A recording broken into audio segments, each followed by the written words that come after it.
Coming up on our next installment of America's Hope, it's that time of year, Thanksgiving and Christmas, when loved ones get together.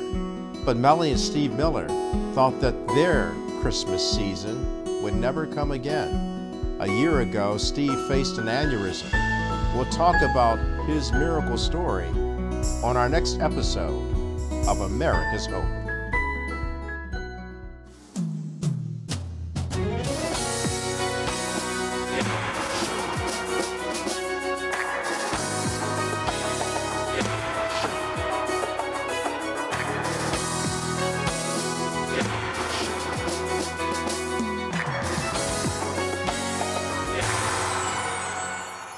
Welcome to America's Hope. I'm Kelly Wright. We're glad you could join us this hour. You know, it's the Thanksgiving Christmas season.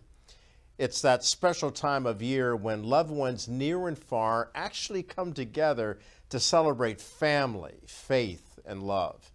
And so tonight we'll introduce you to a very special couple who are very thankful indeed because a year ago they faced a life and death situation.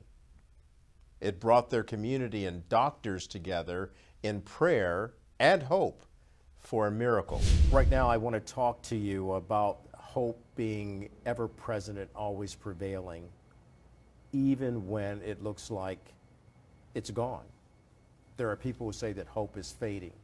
The next couple I'm going to introduce you to will tell you that hope prevails. It's never fading away.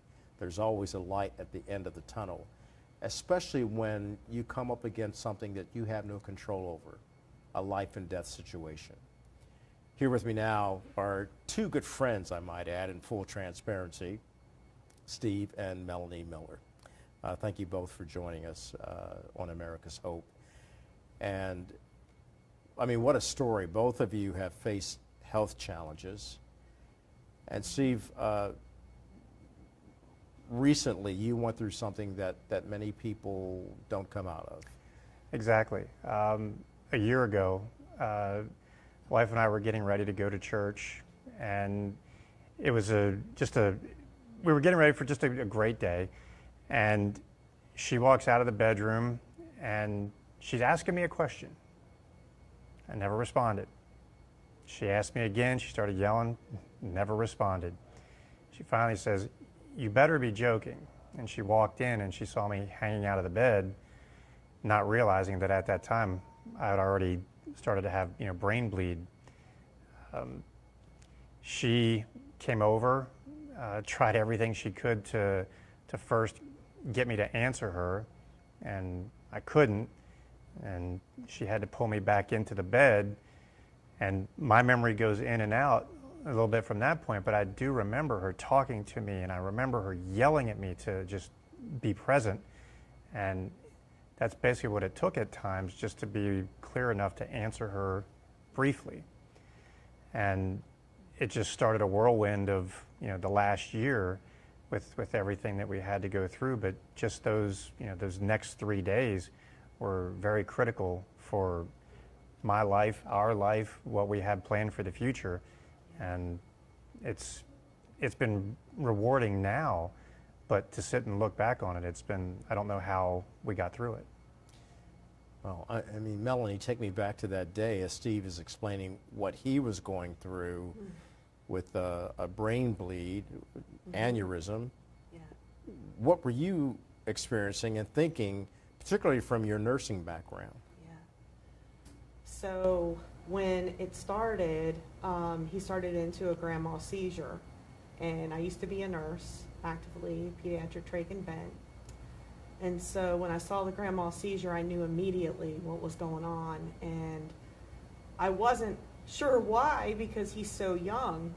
Why would he be going through this? And I remember just flipping the phone over immediately and dialing 911, putting it on speaker, picking him up. I don't know how I did it. Put him on the middle of the bed, trying to get him to do rescue breathing because he'd stopped breathing. And Steve, you weren't aware of this because a grand mal seizure, you're not even aware of what you go through. I remember my mother experiencing those, and it was It's very frightening, Melanie, when you see someone, particularly someone that you know and love, and you're accustomed to seeing them very active and energetic, as you are. Mm-hmm. You're a golf pro. Correct. You're the epitome of health. And then this happens without any warning. It's a Sunday morning, you're getting ready to go to church, and bam, this happens. How did you deal with it in the days and weeks and months that followed? Well, I think for me, probably the first 4 or 5 days, I was unconscious. So I couldn't, there was nothing, no memory came to me that said, how do you deal with this? And I do remember kind of waking up and being a little bit more coherent, and just some stories that we've talked about as a family and with friends. And the things that I experienced were, I don't want to say impossible, but my memories of what happened were different than what actually happened. And I'll give an example. My family came rushing down from Pennsylvania and Maryland to visit us in the hospital. And my brothers had to leave a few days later. And it was about the day that I was supposed to be, trying to come back to consciousness. And I remember my brother having a conversation with me, talking, and I'm talking to him as not as clear as I am right now, but basically saying, I'm going to be okay. I'm going to get back to teaching soon. I'm going to be okay. I appreciate everybody coming down. And I told this to Melanie after I was fully conscious, and she says, that's impossible. You were intubated. You couldn't speak. And to me, that memory was like that I was still speaking. I mean, so are you saying that you could hear and maybe comprehend what people had been saying to you while they were visiting you? Yes. Before I was fully awake, that's basically like one of the first memories that I have. And Melanie tells a story that she did not want my care team to come in and give me a negative prognosis in front of me. She wanted to protect me, because if I had heard that, I may have shut down by hearing what, all the negativity that could have happened. So I give her that credit that she protected me and more or less started my healing process the right way.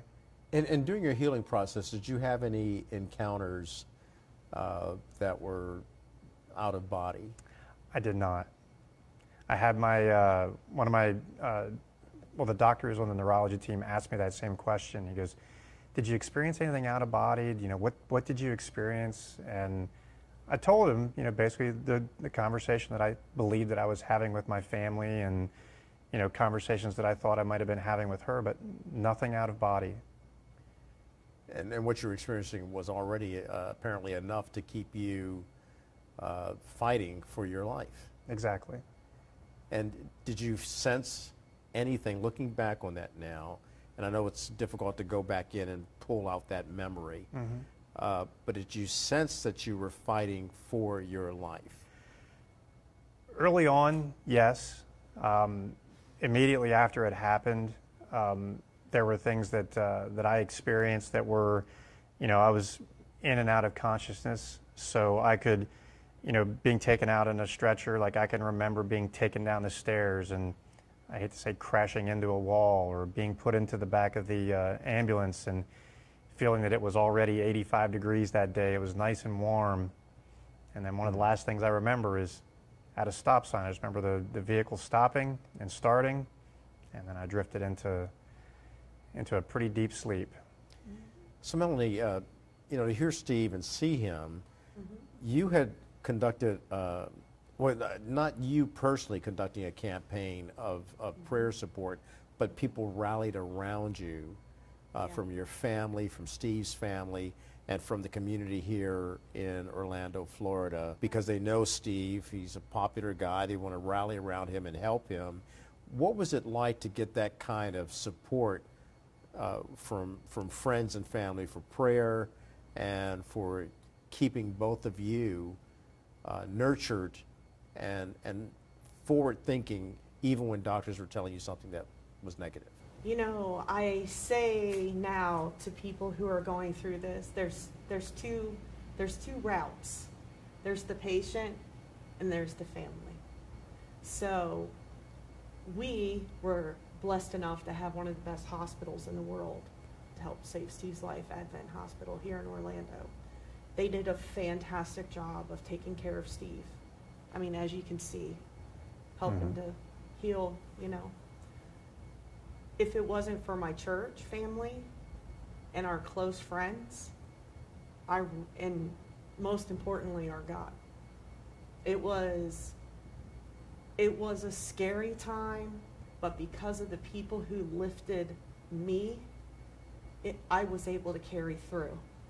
I was able to make an impact for him, because if I didn't have that kind of support, I don't know how I could have done it. You had a lot of support on social media as well. People were praying for you, praying for Steve, and you said that you couldn't have made it without your church family, of course your direct family and doctors at Advent Hospital. Yeah. But you also talked about you were surrounded by the presence of God. In what way? Wow, that's all. I could say a couple of things that I saw that Steve didn't see. What did you see? Well, I didn't tell anyone for days what I saw, because you've got a hysterical, crazy, crying wife who's praying, walking around with the Bible, you know, just constantly weeping. So you know that maybe she's just believing things, right? It's the believing for the best. But the first night that I was there, one of my good friends was in the room with me. She was sleeping. And someone came in the room, and I thought it was the doctor. And it was not a doctor. Who was it? It was one of God's angels that covered Steve. And then he disappeared. And what did you feel like when you realized that your encounter was unique? I felt so much peace, and then I knew why we were going through this. I understood why we were going through this whole process. You know, this is one of the mysteries of life. A lot of people in your situation, they encounter these kinds of, as you stated, visits that are angelic, that are beyond the realm of our understanding or comprehension. You're a nurse, so one could arguably say that you are scientific. You understand science. But isn't it something when faith supersedes science and you have this result of a miracle that's standing and talking and going back to your life as a golf pro? What do you say about all this? Well, at first she didn't want to tell me. And she told me well after all this happened, and I just sat there kind of in stunned disbelief, but it all made sense. Because, you know, she's not going to exaggerate that to me, but she said that, you know, at that point, she goes, I knew that you were going to be okay.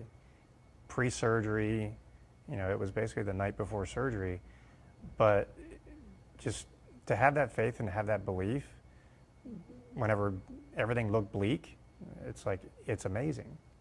Yeah. It is amazing, and the story continues. We're going to take a break, and when we come back, we'll talk about more of your amazing story. Steve and Melanie Miller living a life that's fulfilling their dreams of both of you still being alive and well. Back in just a moment. Welcome back to America's Hope. I'm Kelly Wright, and we're here in Orlando, Florida, and I'm speaking to my good friends, Steve and Melanie Miller. And the reason why I reached out to you, because America, as you know, is still perceived as a beacon of hope, a city on a hill, a shining light. And yet you know that we've been embroiled in a lot. We have wars going on, rumors of wars, and there's division in our country. And one of the most important things for America and for any nation is to make sure that the marriage and the family is intact, because that's the foundation of our nation and other nations. This was a test of not only your marriage, but your family. As a result of going through this health scare, when, if I understand it correctly, Melanie, doctors told you this does not look good. He may not live. No. Yes, What did they tell you? Well, they tried to tell me that it's touch and go. They tried to tell me that he wasn't going to make it.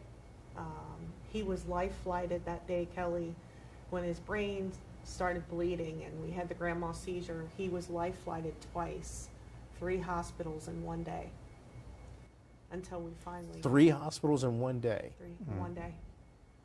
Yeah. We started here in Lake Nona. We went to Kissimmee on the first life flight, and then finally to Advent Health downtown, and all in a matter of, what, 18 to 20 hours maybe? That was 8 hours, about 8, 9. So what are you thinking? Because you're the one watching your husband go through this. And what are you thinking? What are you preparing for? Well, you know, I'm quite the woman of faith, and I don't give up easy, and I know who my God is. And I know how amazing and real he is, and I know in the Bible it says, count it all joy. So even in that time, I was still trying to maintain my joy and knowing that God, regardless of what happened, that he had a purpose and a plan for our lives. That seems, again, getting back to the mystery of life, you're counting it all joy, and your husband's going through trouble with a capital T, and he's facing death, which we all face on a daily basis, but this was real and ever present, and you're holding on to this thread of joy and hope. Yeah, I was. When Advent came with the last helicopter and I saw that blue helicopter, I felt like now we're going somewhere. Now he's going to be in the right place. You know, it's a Christian hospital. I know many of the people. I've been doing marketing for a long time. I've worked closely with them. I know how professional they are. I know what they could do for my husband. Instead of shuffling him around to these other places, he was actually going to get the care. And you know, I was thinking about this just yesterday. God he had us go through all of that to get to where we needed to go at the right time. And it was the right time. That the helicopter coming, it was the right time. The doctor that was on staff, that was the right time. You know, and for me, yeah, I cried. I cried so hard, and actually if you watch the video of Steve, the helicopter taking off, you'll hear me crying out and praying. But I was also with probably about 10 to 15 of my church members, and including my pastors, standing there holding me up. Steve, what have you learned from all this? I mean, I understand that when you came out of all of this, it was as if you were almost shocking the doctors and the world, because they're saying, wait a minute, you're not supposed to be able to talk like this, and you're not supposed to be able to be able to do what you're doing. What was it that was unique about the way you came out that shocked doctors and made them say this is a miracle? You know, I can't explain it except for God and hope. You know, I was surrounded by great doctors, great care team, great family members, you know, friends, everything. And they always kept everything upbeat, positive, prayerful. You know, there was just so much good going on that by the time I came back, it felt different.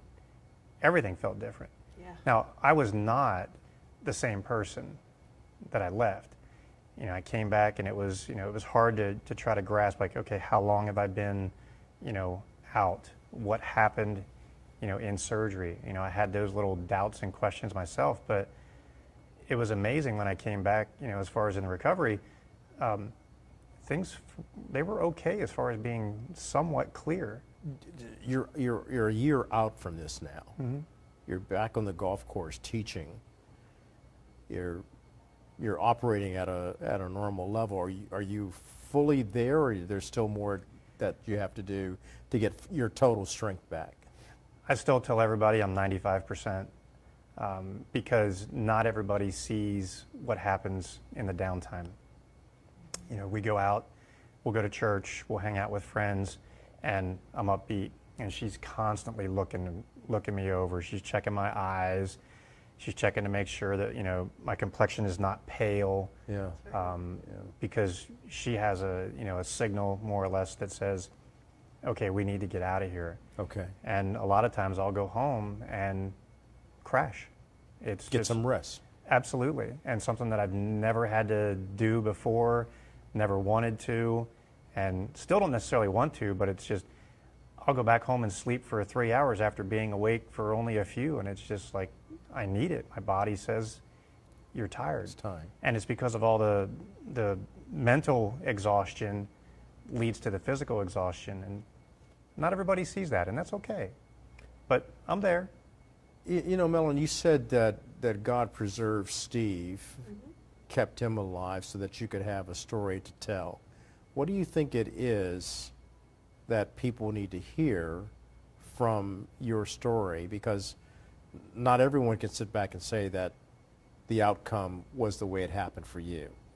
And for those who were less fortunate and lost their loved ones mm-hmm. on an operating table after an exhaustive brain surgery, you know, keeping in mind that they too would long for this kind of outcome. Well, I know what to do with it. I knew God gave it to me. And Steve, it's not a curse. It's something that happened.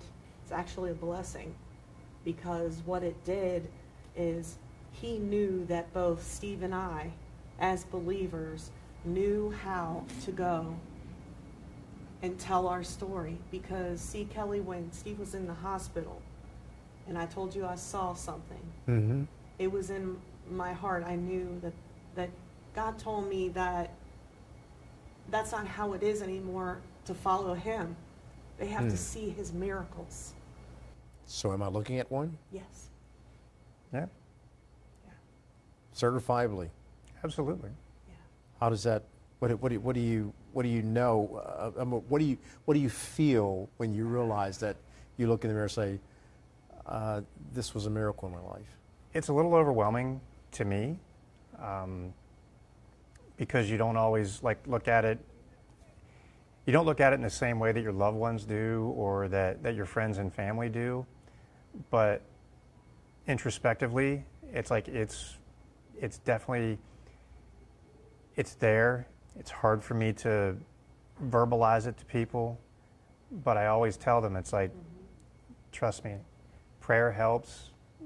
You know, your friends will help. It's like, God's out there. Yeah. He's out there to help, and you just got to keep on praying. What do you say to the skeptics? I don't care about the skeptics. I haven't heard one person talk negatively, and I've talked to a lot of people in my career that have been in front of me from other states and other countries, and they've said, "Oh, I had a friend who had an aneurysm.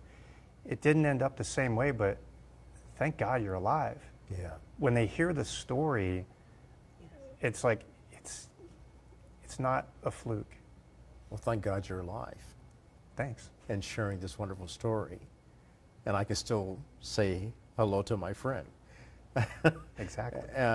You know, I got to ask you, what's your message to America about hope, or your message to the world about never letting go of hope? Well, you know, they always say that, you know, people have these unanswered prayers. Just remember that God has his time. He may have chosen my time to be a little bit faster than some because I was in dire need. But for anybody else, don't give up that hope. And in saying that, don't give up that hope, you're also sharing that hope and gratitude to your doctors? For example, we're going to be attending an event that you guys are having, and the doctors and the nurses who worked on you from Advent Hospital, they think they're coming here to celebrate your life. But you're turning the tables on them to celebrate their lives. That's right. Yeah. Why? Why? Because we shouldn't wait till people die to celebrate them, Kelly. Yeah. We should celebrate and honor people who are a blessing in our lives all the time. We should never wait to be grateful for the things, the little things, the meals, the hello phone call or text or that. We should always be grateful for those people who God places in your life as a blessing because they're a gift. So you're actually looking at the doctors and the nurses and the friends from this community that poured into you, and you're saying thank you, and you're paying it forward. Absolutely. I think that's great. Thank you. We think it's great too. I think that's Be a great. nice surprise for them. And you just thought, oh, let's do something for them because they've invested so much time in taking care of us. Isn't that what family does? Yeah. And the family that we talk about being the foundation of America, if we can get back to this kind of paying it forward and serving each other, since service is the rent we pay for our time here on earth. Well, you know what? It's interesting, Kelly. And my pastors agree that because of this, our church even got closer. Yeah. Because that was the body of Christ in action. And it's okay to talk about that. This is good news in a Absolutely. bad Yeah. news world. So let me ask you something, because I don't want to let this go with just the focus on the two of you. But the two of you have been through it. You've gone through an aneurysm. You, as I understand, had a heart attack and treated at the same hospital. Yeah, I actually had a tumor that was the size of my heart that they cut off. Yeah. They had to cut off.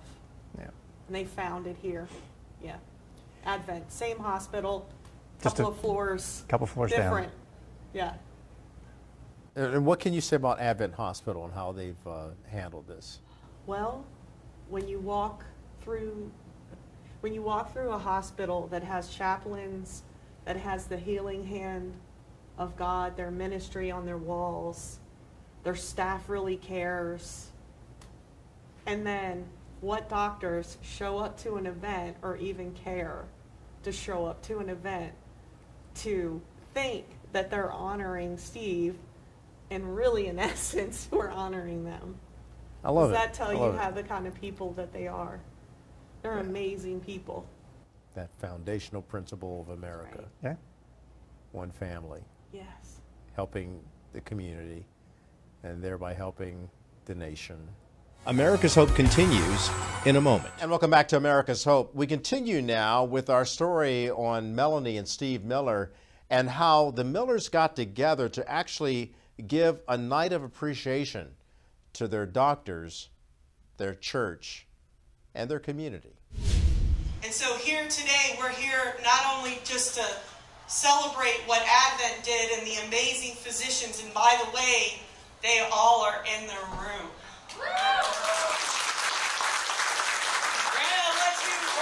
We'll introduce those guys to you later, but first, you guys thought that you were coming tonight to celebrate Steve, but you're not. We're here because every single one of you that are here, we're celebrating you, and you didn't even know it. So welcome to your own party. Thank you for showing up. Every single one of you matter. We believe that you should not wait till people pass away to tell them how amazing they are, to how important they are in our life. And you guys are the people that we love doing life with. You are the people that are sitting here, are the people who made an impact, and because of you, I have an amazing life ahead of me because of the people that cared so much. tonight we are a triple braided cord. Amen. That are standing together, that are united together because of that togetherness. These two individuals didn't have to do life alone. They had a community of people, a community of friends, you know, a church family, and people that they were doing life with that stood with them. And so tonight, it really is a miracle story, and we can't help but just say, we love you guys. We're so thankful for God's intervention and for the story that I know that is going to continue to be told, and the impact it's going to have on countless lives because of what God has done in and through your lives. The Neuroscience Institute has an aspiration of becoming the top 1% of all programs in the country by forming an integrated neuro and neurology network and really a destination for neuroscience research by 2030. And we really do that not as a slogan, with intentional plans. And some of those plans are to let physicians lead. And our physicians lead through multiple governance committees across the state of Florida. And one of those is stroke governance, and the other one of the 5 is neurocritical care governance. Improving quality and outcomes is something they have a passion for, not just at bedside, but making sure that they coordinate to standardized care across all of the Advent healths that we have in the state of Florida. We're not there today, but in Central Florida we are one of the top programs in the country. Out of 1,254 programs ranked for neurology and neurosurgery in the United States, we're number 36, which puts us in the top 3%. So our aspiration is top 1%. We're happy, but we're not satisfied. So with that, I'd like to have some of those physicians come up so you can hear directly from them. But obviously you've come through this amazingly. And I just want to give you a little perspective from our side, right? So some of you have seen what Steve and Melanie went through and where they are now, which is amazing. But from our standpoint, on the other side, you know, this day, which was probably the most significant and hopefully will always be the most significant day of your life, was a big deal. For us, on my side, you know, I get a little message on my phone. We have a patient who has a bleed, and we suspect it's an aneurysm, confirm it's an aneurysm. On that very night, Steve was probably not the only person that I got called about, and Dr. Preet got called about. And so we go through this, you know, and I took a break from being on call today, and when I leave here, I'll probably get another call, much like Steve's. And so right now, some of you may have never known somebody else who's been through something this significant in their life. But for us, we're going to see this over and over again. And many of the patients we meet and encounter, we get to save, we get to help, we get to change their lives. When I ask myself, why did I do what I did? Why did I go into medicine? Well, I wanted to help each person I could help. But I know I can't help and I can't save everybody in the world. I wish I could, but I can't. But what I do know is by helping somebody like Steve, which was something that touched me, you know, obviously I interacted with Steve every day, but he doesn't remember that. But I got to meet Melanie at her probably lowest moment in her life, and I could see on her face that she was scared. And as strong as you see her today, she gets up. She is a very strong person, but I got to see her at the brink of being about to break. And what I got to say to her is, we got it. He's gonna do great. Even when he got out of the hospital, when he went through rehab, they came to my clinic, Steve's doing great. I'm looking at Steve and I said, man, he's walking, he's talking, he looks amazing. She still had this sense of fear. And I told her, he's gonna do great. And the reason I can say that, and I can say it confidently, is because I've seen it hundreds of times, thousands of times. But the reason I can really tell you that is because while Steve was in the hospital, I got to experience his community, which is him, his wife, his family, and many of you who were there, and I got to see this outpouring of love. And in reality, what we do is a small part of it. And when I say we, there's thousands of us who were involved in Steve, whether it's the people that drove him from one hospital, who flew him to the hospital, the people who were involved in the phone calls making that happen, the people who put the hospitals together, who gave the hospitals the resources. This is thousands of people. But in reality, the reason these hospitals exist, the reason we exist as physicians, as medical providers, is so that we can serve the community. And our way of serving the community is by helping an individual who then spreads the word to his community. He shares this experience with the community shares their love and support back. And so I will say that as much as I may have done to you, it is very important and meaningful for us to get to see what it looks like from your perspective. But I want to thank all of you. I got to talk to some of you before, and I think some of the most important things that I heard tonight, you know, Steve told me, obviously golf is very important in your life, but he told me that this activity, which has been maybe a game that you played before, and maybe you play it better now, and I'll take some credit for that. But really, he told me that he enjoys it more now. And so one message that everybody should take home from this, and I certainly take this home every day to my family, is that, you know what, all these little things that we do, whether it's just playing a game, giving somebody a hug, a kiss, whatever it is, that's a big deal. And so I want you to continue to spread that to the world, to our community, to the rest of the world. And yeah, I thank you all, and appreciate you for giving me the opportunity to be here and share my experience. So take me through what it was like in treating Steve and seeing the support that he had, and also why so many people say that he's a walking miracle. I mean, what Steve had is an aneurysm that burst, and so there was blood in his brain. That blood entered into areas that it's not supposed to, and it caused pressure in his brain and caused damage. So with his entire treatment team, they were able to go in and stop the source or where the bleeding started from. But in Steve's case, and everybody who makes it through that 21 days, there's still a long journey ahead where they have to recover from all the damage that's been done. And, you know, during those 21 days, a lot of times people get weaker, they're laying in bed all this time, they're not interacting as much, and so they have to learn to get back to being themselves, and that's where rehab comes into play. So getting your strength back up, getting your thinking and your cognition back, these are all things that are part of the course. Where does hope come in? Because you talked about that. You talked about hope. You spoke about faith. I mean, day one, from the very first moment, I think no matter what, I think that we all have to know that there's a plan for all of us. We may not understand it at that time, but I think that's where faith tells you that there is a reason for what you're going through. And you may not appreciate it at the time, right? You may think, oh, this sucks, this is horrible. But there's a reason for it. And I mean, I was talking to somebody else here today, you know, they say God doesn't give us what, you know, we want, he gives us what we need. And sometimes we need things that we may think are bad for us or are harming us. But there is a plan, right? And there is good out of all the things that are happening to us. We just have to recognize it. And we may not recognize it in that moment, but at some point we will.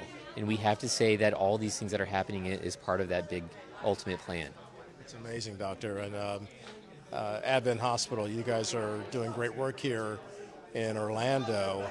It's a community of doctors and nurses who are not afraid to have an intersection of faith and medicine.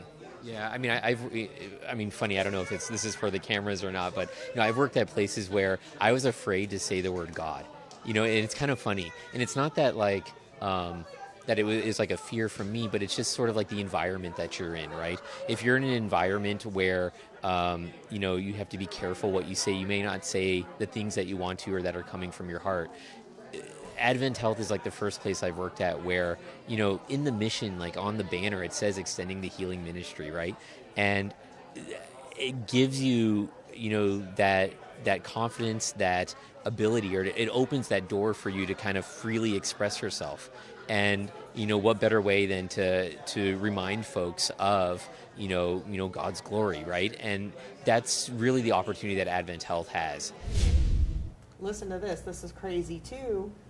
So he's still on life support, and every day they took pictures of his brain because they were afraid that he was going to have small seizures in his brain. And so, you know, the little wavy areas of the brain, they get swollen. So what happens a lot of time, they have these seizures, and they have, you know, it looks like mini strokes. So the day after his surgery, they check him every day after their surgery. So after his surgery, they did the CT and looked and did all of this, and it looked like Steve had 3 mini strokes. And I told the doctor he didn't have any strokes. And we walked down the hallway. His brother was still here. He was on life support. His brother and I are walking into the surgery room, and I said to the whole staff, this is the last time you will see Steve. He will not be back in here.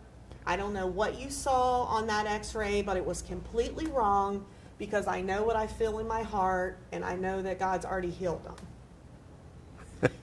So the doctor calls me 2 hours later, stuttering. Dr. Gandhi, he laughs about it now. And he says, well, the radiologist, and I had him go back and look, and it was there. You can clearly see it, but when I got in there, this is the day after the surgery, there is nothing. There is nothing that was on that x-ray on his brain. Not one thing. Nothing. Wow. And he goes, he doesn't have an aneurysm anymore. Wait, what? Yeah, so what I said. wherever it burst, it's like instead of having like a potential second, you know, expansion or burst, Yeah. it was nothing. It's just that one area. He says to me on the phone, he's like stuttering.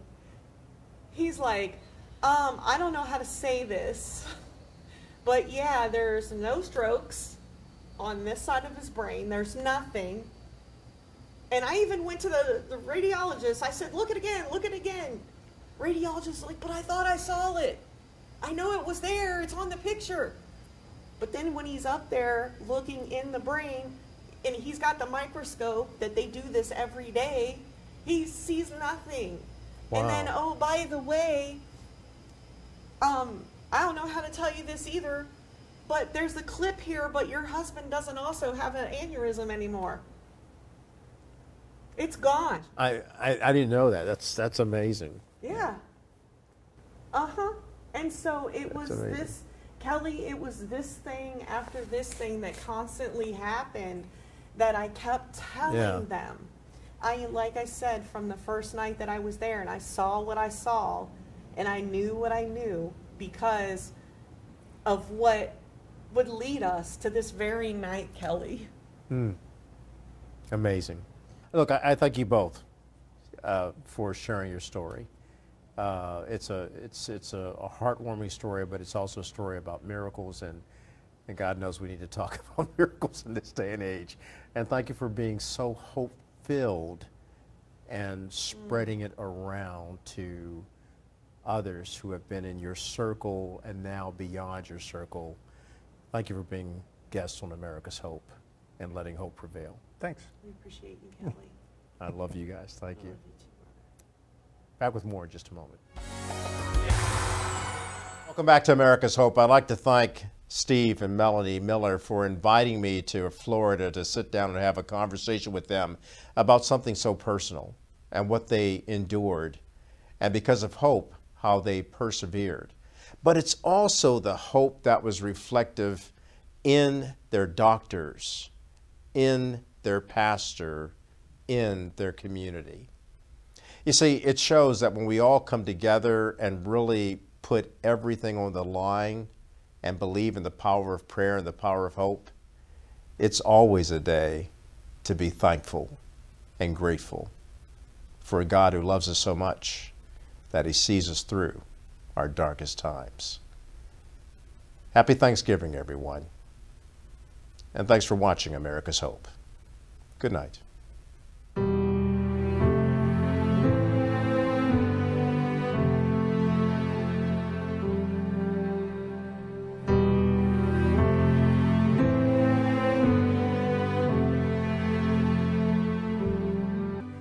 can trust in you. Your promises are true. You've never spoke a word that was a lie. On you I can depend, because in you life begins. Now I can live and not pretend. Oh, I can trust in you. I can trust in you.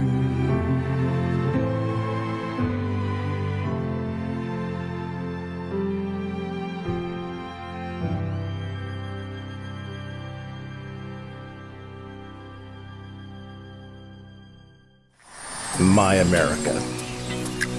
We agree to disagree, but still live in harmony, because we are a family. God bless your America and my America.